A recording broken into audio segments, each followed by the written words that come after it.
നമസ്കാരം. പശ്ചിമേഷ്യയിൽ അതീവ ഗുരുതരമായി തുടരുന്ന യുദ്ധ സാഹചര്യം കേരളത്തിൽ നിന്നുള്ള ഗൾഫ് വിമാന സർവീസുകളെ കനത്ത പ്രതിസന്ധിയിലേക്ക് തള്ളിവിട്ടിരിക്കുകയാണ്.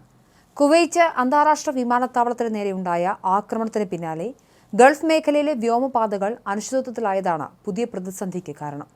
യുദ്ധഭീതി മാറി പശ്ചിമേഷ്യ സാധാരണ നിലയിലേക്ക് തിരിച്ചെത്തിയാൽ ഉടൻ പരിഹരിക്കപ്പെടാവുന്ന പ്രശ്നമേ നിലവിലുള്ളൂ എങ്കിലും നിലവിലെ സാഹചര്യത്തിൽ യുദ്ധപ്രതിസന്ധി നീണ്ടുപോകുന്നത് പ്രവാസി മലയാളികളുടെ യാത്രാ വഴികളെ പൂർണ്ണമായും മുടക്കിയിരിക്കുകയാണ്. പെരുന്നാൾ വേനലവധി കഴിഞ്ഞ് ജോലിസ്ഥലങ്ങളിലേക്ക് മടങ്ങാനിരുന്ന നൂറുകണക്കിന് പ്രവാസികളാണ് ഇതോടെ വഴിയിലായത്. കഴിഞ്ഞ ദിവസം കൊച്ചിയിൽ നിന്നും ബഹ്റൈനിലേക്കുള്ള എയർ ഇന്ത്യ എക്സ്പ്രസ് വിമാനം റദ്ദാക്കിയിരുന്നു.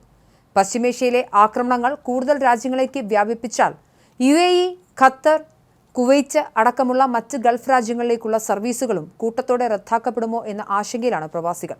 വിമാനങ്ങൾ ദീർഘദിവസങ്ങളിലേക്ക് റദ്ദാക്കപ്പെട്ടാൽ നാട്ടിലെ അവധി കഴിഞ്ഞ് തിരികെ ജോലിയിൽ പ്രവേശിക്കേണ്ട പലരുടെയും വിസ കാലാവധി തീർന്നു പോകുമെന്നതാണ് പ്രവാസികളെ ഏറ്റവും കൂടുതൽ ഭയപ്പെടുത്തുന്നത്.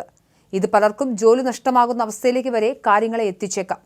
ബുധനാഴ്ച നെടുമ്പാശ്ശേരിയിൽ നിന്നും ബഹ്റൈനിലേക്ക് പുറപ്പെടേണ്ട വിമാനം യാത്രക്കാരുടെ ചെക്ക്-ഇൻ നടപടികൾ വരെ പൂർത്തിയായ ശേഷമാണ് റദ്ദാക്കിയത്. കുവൈറ്റ് വ്യോമപാത പെട്ടെന്ന് അടച്ചതായി കൺട്രോൾ റൂമിൽ നിന്നും അടിയന്തര സന്ദേശം ലഭിച്ചതോടെ പൈലറ്റും വിമാന കമ്പനിയും സർവീസ് റദ്ദാക്കാൻ നിർബന്ധിതരാവുകയായിരുന്നു. പശ്ചിമേഷ്യയിലെ യുദ്ധഭീഷണിയുള്ള വ്യോമപാതകളിലൂടെ പറക്കുന്നത് അതീവ അപകടകരമായതിനാലാണ് വിമാന കമ്പനികൾ സർവീസുകൾ പെട്ടെന്ന് നിർത്തിവെക്കുന്നത്. റദ്ദാക്കിയ വിമാനത്തിലെ യാത്രക്കാർക്ക് പകരമുള്ള മറ്റ് സർവീസുകൾ ഒരുക്കുന്നതിനെക്കുറിച്ചോ തുക റീഫണ്ട് ചെയ്യുന്നതിനെക്കുറിച്ചോ എയർ ഇന്ത്യ എക്സ്പ്രസ് അധികൃതർ ഇതുവരെ വ്യക്തമായ അറിയിപ്പുകൾ ഒന്നും നൽകിയിട്ടില്ല. ഇനി റീഫണ്ട് തുക ലഭിച്ചാൽ തന്നെ മറ്റൊരു തീയതിയിലേക്ക് പുതിയ ടിക്കറ്റ് എടുക്കണമെങ്കിൽ പ്രവാസികൾ ഭീമമായ തുക കയ്യിൽ നിന്നും ഒഴുക്കേണ്ടി വരും. യുദ്ധപ്രതിസന്ധിയുടെ മറവിൽ എയർലൈനുകൾ ഇപ്പോൾ തന്നെ ഗൾഫ് രാജ്യങ്ങളിലേക്ക് കേരളത്തിൽ നിന്നും കൊള്ളനിരക്കാണ് ഈടാക്കുന്നത്. നിലവിലെ കണക്കനുസരിച്ച് കൊച്ചിയിൽ നിന്നും കുവൈറ്റിലേക്കുള്ള ഒരു വശത്തെ ടിക്കറ്റിന് 5,00,000-ലേറെ രൂപയാണ് വരും ദിവസങ്ങളിൽ ഈടാക്കുന്നത്.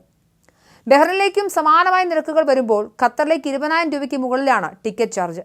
പശ്ചിമേഷ്യയിലെ യുദ്ധമേഘങ്ങൾ ഒഴിഞ്ഞു മാറുകയും വ്യോമപാതകൾ സുരക്ഷിതമാവുകയും ചെയ്താൽ മാത്രമേ ഗൾഫ് സർവീസുകൾ പഴയപടിയാകൂ. എന്നാൽ അതിനുള്ള യാതൊരു ലക്ഷണവും കാണാത്തതാണ് പ്രവാസി മലയാളി കുടുംബങ്ങളുടെ നെഞ്ചിടിപ്പ് കൂട്ടുന്നത്. അതേസമയം ഒമാൻ ഓയിൽ ടെർമിനലിനടുത്ത് ഇറാൻ ആക്രമണം നടത്തിയ റിപ്പോർട്ടുണ്ട്. ഇതോടെ മിന അൽ ഫഹൽ ടെർമിനലിൽ നിന്നുള്ള ഇന്ധന നീക്കം നിർത്തിവെച്ചതായി അധികൃതർ വ്യക്തമാക്കുന്നു. ഏതെങ്കിലും US സൈനികരെ കൊലപ്പെടുത്തിയാൽ അത് ഇറാനുമായുള്ള യുദ്ധം വീണ്ടും ആരംഭിക്കാനുള്ള മികച്ച കാരണമായിരിക്കുമെന്ന് പ്രസിഡന്റ് ഡൊണാൾഡ് ട്രംപ് പറഞ്ഞിരുന്നു. വൈറ്റ് ഹൌസിൽ മാധ്യമപ്രവർത്തകരോട് സംസാരിക്കവെയാണ് ട്രംപിന്റെ വാക്കുകൾ. ഇറാനിൽ ഇപ്പോൾ നാവികസേനയില്ല, വ്യോമസേനയില്ല, നമ്മൾ അവരുടെ നേതൃത്വത്തെ എല്ലാം തുടച്ചു നീക്കി, എന്നിട്ടും ഇറാൻ മികച്ച രീതിയിൽ യുദ്ധം ചെയ്യുന്നതിനുള്ള വ്യാജ വാർത്തകൾ പുറത്തുവരുന്നു, ഇതെല്ലാം അവിശ്വസനീയമാണ് എന്നായിരുന്നു ട്രംപ് പറഞ്ഞത്. എന്തായാലും പശ്ചിമേഷ്യയിൽ യുദ്ധം അവസാനിക്കുന്ന ഒരു സാഹചര്യമില്ല. ചെറുതും വലുതുമായുള്ള ആക്രമണങ്ങൾ തുടരുക തന്നെയാണ്. ഈ ഘട്ടത്തിൽ തന്നെയാണ് പ്രവാസികളുടെ നടുവടിക്കുന്ന തരത്തിൽ വിമാന ടിക്കറ്റ് വില അത് അതിഭീകരമായി വർദ്ധിക്കുന്നത്.